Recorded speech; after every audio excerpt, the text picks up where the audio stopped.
on Wednesday, November 6th, the Peking Opera is going to be taking over the Arts Court Theatre. We're about to find out much more about this amazing show coming up very soon. As we say hello to one of the performers, William Lau is with us. Hello, William. Hello, thank you for having us. Another performer, Laura Estwood, is joining us from the Autumn Melody Collective. Hello. You're both with the Autumn Melody Collective. So, Laura, please tell us about this collective. The Autumn Melody Collective is a collective of artists with the aim to basically share the beautiful and thrilling art of Peking opera with local Ottawa audiences. That is super cool. Okay, so let's talk about the Peking opera for people who aren't possibly familiar with this, right, Will? There's specific characteristics in Chinese opera. Yeah, well, basically it's not just singing. It's actually like a Western musical.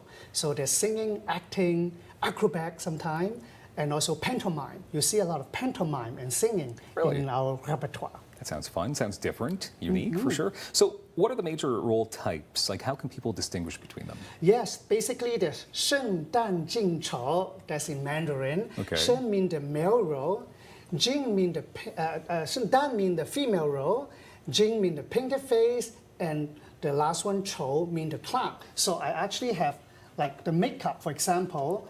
This is the female character. So basically this is female. And here I have like a special character called the Monkey King. The Monkey King. What's the Monkey King all about? Yes, the Monkey King is a very special character in the Chinese story. Is a lot of kids love them because this Monkey King have a lot of magical power. Okay? Magical power? Yes, and make havoc in heaven. So very naughty.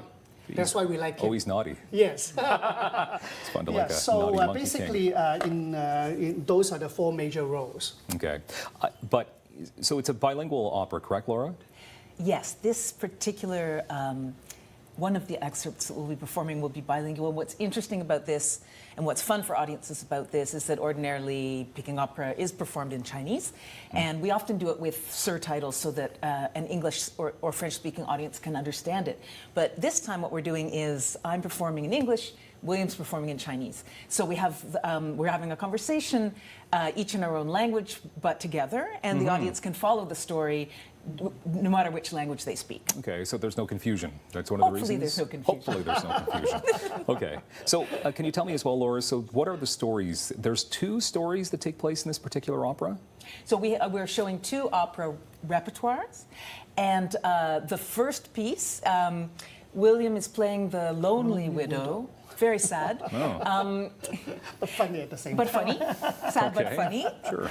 And in the second one is called The Jade Bracelet, about a young woman and a young man, love at first sight, nosy neighbor, this is me, watching from behind the tree, gossiping, and then coming and catching the young lady, you know, and embarrassing her. Oh, my.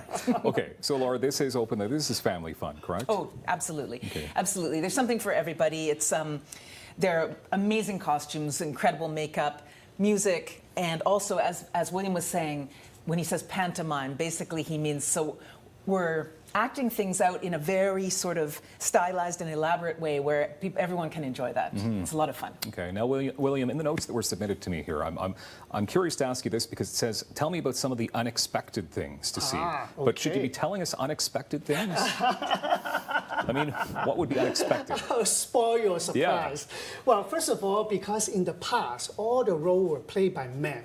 Okay, so then we have to use different device. Like I show you the makeup, that's one. Okay, the other one is costume, like what Laura is wearing. These are all hand embroidery. Okay, so currently Laura is wearing this female costume. Okay. It's all hand embroidery.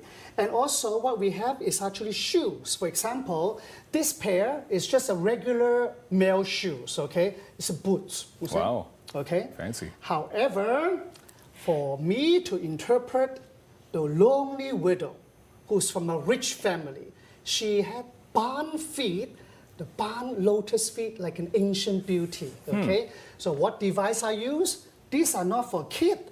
These are actually something that I wear on stage. Okay. So I put my feet under, and there's a dress. So all you see that come out is just this little part. Oh, wow. So that's a special technique. That is special for sure. Okay. And the other thing is also, in order to distinguish the gender, I will sing in falsetto.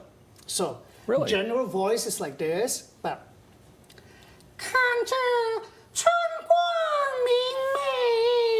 you see, that's falsetto voice. My goodness, that's something. Yeah. Okay, and Laura, with about 30 seconds left, water sleeves is what you call Sure. what So you have? I'm just going to show you these beautiful sleeves. Okay.